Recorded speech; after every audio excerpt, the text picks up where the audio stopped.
Hi, I'm Max Keiser. This is the Keiser Report. You know, before we told you to buy Bitcoin at $1 back in 2011, we said buy gold when it was 400.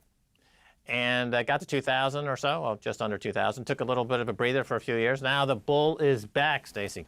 Yes, the bull is back. And why? Why is the bull back? Of course, because central bankers, you don't have to look very far to see the chaos they have caused from over 14 trillion now. It was only 13 trillion in negative yielding debt just 2 weeks ago. Now it's over 14 trillion. Back in December, it was only $7 to $8 trillion in negative yielding debt. So you see that's a hyperinflation. That's basically a melt up in negative yielding debt. As we said in the last episode as well, Dr. Michael Hudson believes it'll go to negative 25%. So the reasoning behind gold's breakout, this is from goldmoney.com, and they have a great chart, of course. And this, by the way, is just from 2009. So that's when gold was at $800, and then it went up to $1920, and then it fell back. It's been going sideways for 6 horrible years. Everybody's been impatiently waiting for it to go back up. Technically, the post-Lehman crisis bull market, when gold more than doubled, was ripe for a setback. After peaking at $1920 intraday in September 2011, the Cyprus banking crisis in 2012 failed to collapse the euro system, and the gold price fell heavily. The topping out process is highlighted by the upper smaller box in the chart, but that is now irrelevant. What is relevant is gold appears to be breaking out of a multi-year base, solid enough to offer the prospect of a potentially strong bull market in the gold price. We've been in that 6-year range, and just so you see, it's broken out of the range, and technically that's supposed to be very important. The fact is, Keiser Report goes to 100 different countries and has been for now just about 10 years. And in a lot of countries, gold is already made new all-time highs by a huge margin. In Brazil, in Russia. You know what's fascinating is that gold is now, I believe, at a new all-time high against the British pound. Yes. Now this is significant because the British, of course, has been a financial center around the world, and they're part of the gold banks that are involved in the massive manipulation of gold for 6 years, which has kept the price low, even though the debt around the world has gone up. But now they can't put the kibosh on gold anymore, in part because of the Brexit chaos. And so now gold is breaking out against the British pound. And I think that'll be the signal to American dollar gold traders that, yeah, we're going over 2,000, or probably go to 3,000. To be fair to those people, this range that stayed for 6 years, even Albert Edwards from SocGen, who is a big gold bug and does believe that the collapse of the central bank system and the U.S. dollar reserve as reserve currency of the world, that will happen. But for these past 6 years, the momentum has been like this party is going, and central banks are going to pour money into stock markets and free money for leveraging up and buying property and assets all over the world. So you've got to jump in. And even SocGen's Albert Edwards, I think his name is Albert, he jumped in and he went long. So that was the right move for people to make. I myself was like, because this thing could collapse suddenly, so you don't want to be caught in a collapsed system. Well, it's the end of neoliberalism. You think about it. The reason why gold again went sideways is because of the triumph of Thatcherism and Reaganism, and they got people to believe that they could dump gold and buy financial assets and lever those financial assets up in this nirvana of perpetual returns with no risk. And now that's come to a close. The era of neoliberalism, the Thatcher and Reagan era, is finished. We're going back to mercantilism. We're going back to different countries around the world all competing more aggressively. China and the U.S. are now competing very aggressively.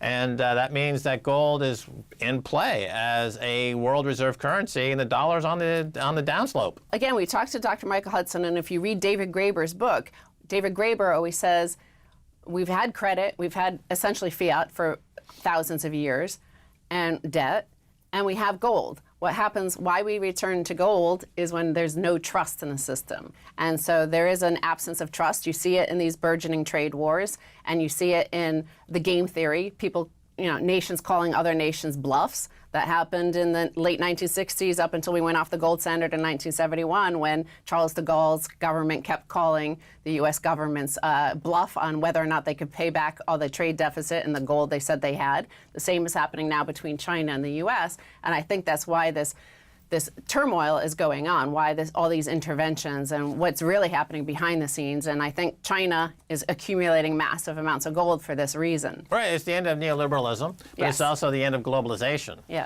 We're entering a period of de-globalization and de-dollarization. The globalization required trust. All the G7 or G20 nations trusted each other, and all the central banks worked in harmony to create low rates to help the shysters and the banksters, and at the expense of the workers.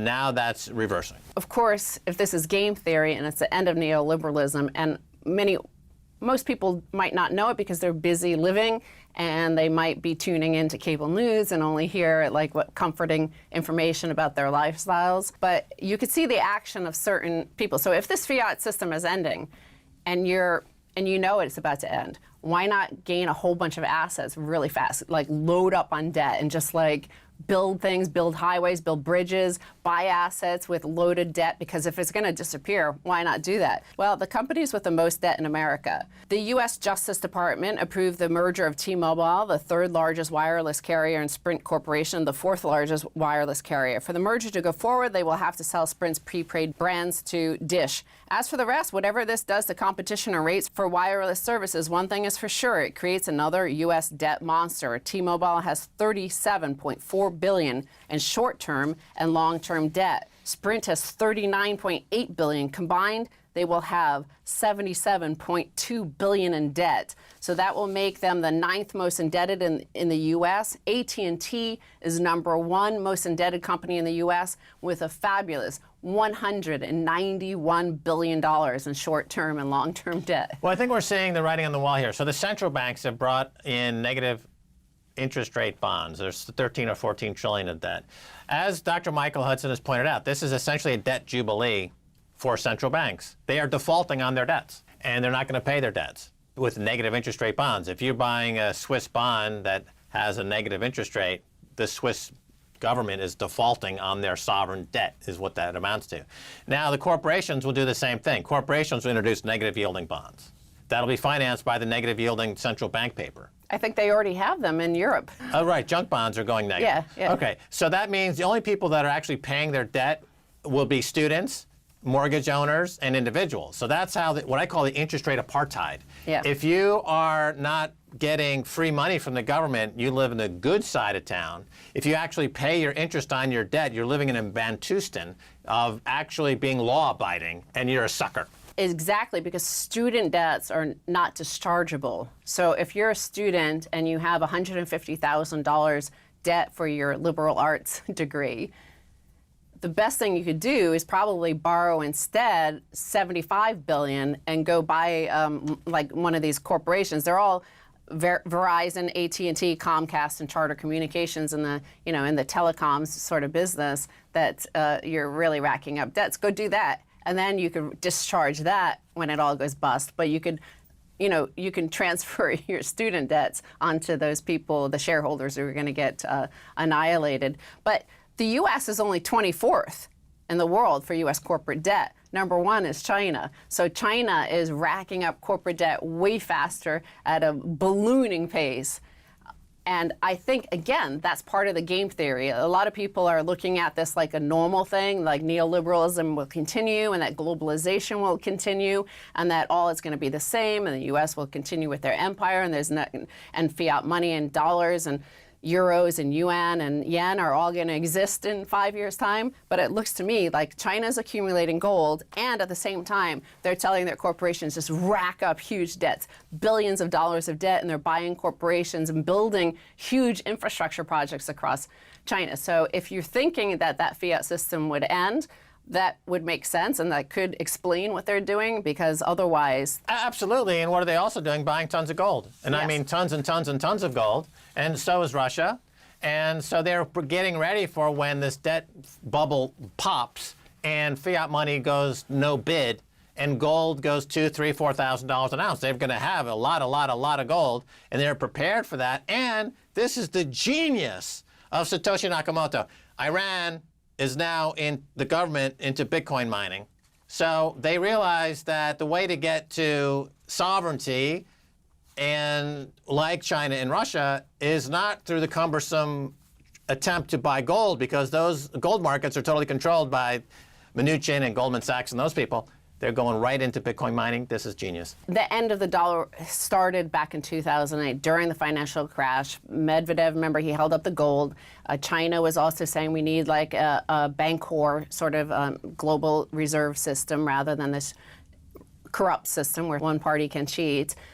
They started weaponizing SWIFT. Jim Rickards told our audience here on the show that this inevitability would happen. So Bitcoin erupted at the same time. But I want to turn to, while this story is ongoing, and if you tune into, we're in New York City, so that means we're in a hotel, which means we're watching cable news. And the fact is, if you tune in, like, you wouldn't know any of this stuff is happening. It's all like high school gossip from the cafeteria that doesn't mean anything to anybody's life. So there are some stories, of course, they're picking up on this gossip about, Trump, said his racist sort of thuggish stuff that he always says, and it gets a lot of attention and it distracts all of the media and all of the thinking and intellectual sort of class that from real stories like the end of globalization, like what it means to have the reserve currency disappear. And he mentioned that Baltimore is bust, right? And it's a disaster zone, which it is. Like, watch The Wire, right? You could see that's what Baltimore is. Here is Lee Fong he's a left-wing liberal journalist from The Intercept, and here's his observation. Attorneys for Hondurans fleeing to the U.S. routinely cite the gang-fueled murder rate in Honduras, which is 43 people per 100,000 in 2017, as a reason for seeking asylum protection here in the United States. Baltimore has a higher murder rate of 57 per 100,000. It's a crisis few politicians address with sincerity or compassion. This is a situation in the U.S. where you have basically you have human rights issues. You could seek asylum outside of Baltimore based on those numbers. And yet here we have the end of this fiat system, if that is existing, where they could have borrowed $1 trillion and helped Baltimore build up huge infrastructure, build beautiful houses and apartment complexes. Because if it's all going to disappear, why not just load up this debt? And it's not like anybody buying our treasuries could come and collect it. I know, it's American democratic McCarthyism. And remember, during the McCarthy period, they went after the left on the basis of morals. And here in 2019, the left is going after the right on the basis of feelings.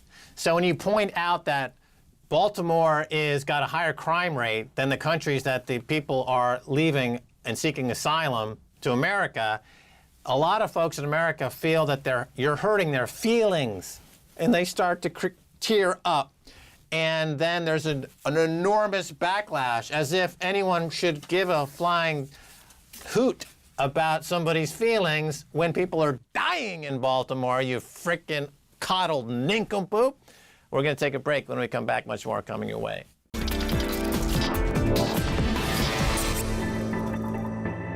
Welcome back to the Keiser Report. I'm Max Keiser. In the investment business, there's a phrase that goes around when somebody's got a really good portfolio. They say they got a hot hand.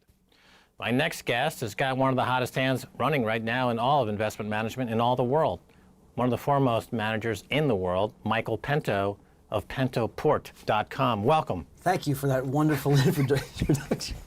Can we do that again? No, we're going to keep going. That's going to penalize you. Oh, my I God. know we're Yeah, he actually got me tongue-tied. We got you on the back foot. Now we're going to go attack. We're going to win for the attack. Go ahead. Here comes the okay, Bitcoin so question. you are, exactly, you love Bitcoin. No, so Michael Pento, you've been saying for a while, this is going to be after the Fed announces its rate action for the week, so we can't talk specifically about what they have done. We're going to talk about rates more broadly. But certainly, the whole world let's start off with this. They backed off on quantitative tightening. That was a mirage. Only the Federal Reserve even ventured to go down that road. Okay, Japan kind of thought about it for a second, then their whole thing collapsed over there. So they backed off right away. The ECB did end QE, never went to QT, and never raised rates. See, the mirage is over. The facade is done. Central banks are stuck at zero. And they will be that way forever until there's a stagflationary or hyperinflationary crack-up of the global economy. And I'll tell you, let me just, I don't want to cut you off. You know I hate to do this, but if you have, I know you if love you have it. $14 trillion in negative That was my first question. yielding sovereign debt, if you have junk bonds that yield less than zero, if Austria is floating a 100-year bond at just over 1%, if Italian 10-year notes are less than U.S. Treasuries, let me ask you this. Do you, Maxwell, think that central banks have thought this through as far as an exit strategy is concerned? Because the day is going to come when central banks achieve their, can I say asinine without getting beeped out? I don't know. You might get beeped, 2% but go for it. inflation target. By the way, year over year, core CPI is 2.1% already. Okay, but that's not good enough. Charles Evans, president of the Chicago Fed, said we have to get to 2% and above it substantially for a long time to make up for all those poor years where the poor middle class only had a 1% inflation rate, Max, the poor middle class. Right. Well, the idea is you can inflate your way out of a bond problem or, inflate away inflation. But it's not working, right? They print all this money, but they still have this problem of deflation, actually. There is no inflation in the system because... Well, there's a ton of disinflation out there, exactly. but not in asset prices, Maxwell. Right, but let me just finish this. So in other words, you've got... What's the difference between a negative interest rate sovereign bond and a default? They're both different ways of defaulting. Right. They're both. And a default is deflation. One is explicit and one is implicit. So when you so when you say negative real interest rates. If you say you've got negative nominal rate, negative rate on a sovereign bond, you're defaulting. And you're defaulting. Yes. Then and so that's deflation. That's the frickin' definition of deflation. Well, not in the price of the bond. It's massive inflation. No, but in the price of the but bonds. if your bond is imploding, that means capital is disappearing. Yeah, on one hand, your capital is vaporizing. Well, but the sovereigns get to issue debt and get paid to do so. Right, So go for this bizarro world. But the point is that they say they're fighting deflation, but they're causing deflation. On one hand, yes. Right? Am I wrong? Well, I defined deflation as a reduction in the supply of money. And you had that. Well, if you had that for a while, you're vaporizing money. If you have negative interest rate bonds, that's deflation. So their policy is overtly deflationary, but they say they're trying to cause inflation. Quantitative tightening, Maxwell, when they destroyed $600 billion of central bank assets, just burn it. That is the definition of deflation. That's where I see most of the problem came from. If you look at Q4 2018, when there wasn't one junk bond sold in the entire month of December. Okay, so the words don't deflation. match the actions. They talk one game, but they actually, the policy is different. Max, when was the last time a central banker got anything correct? Paul Volcker in 1980. Yes, correct. Thank you. Very good. Thank you. 2 points for me. Now, this, of course, the reason I mentioned on top of the show that you've got a hot hand is because, you've been waiting like hidden tiger, crazy owl. Is that the name of the movie? But you've been buying gold. Crouching Tiger? Gold, and gold is breaking out. So you must be happy because you I am. I have a 20% position in physical precious metals right now. Right. And I'm very glad I do. How's that going to be? Where because do you see if you're living in a world where nominal interest rates are negative, the Fed is the only one who has a positive interest rate. Now they're panicking, by the way, because you have to remember, you have to achieve 2% inflation. The way the central bank measures it, okay, which is some core PCE deflator index, which is the worst of all kinds, okay? You can't look on Wall Street and tell me they have deflation in the stock market, okay? You can't look at bond prices and tell me that they're deflating. Yes, you can say that the principal's deflating, but not the prices of bonds. Okay, so we have massive inflation in asset prices. Household net worth is at 535% of GDP. It's never been higher. The average is 370%. Total market cap to GDP is 148%. Max, it's supposed to be 70. So what are they going to, here's my question for you. Someday they're going to achieve inflation even as they measure it, central banks around the world. It's going to reach 2% and exceed it. And then they're going to have to make the announcement, we are now going to begin to pull away the bids from bonds.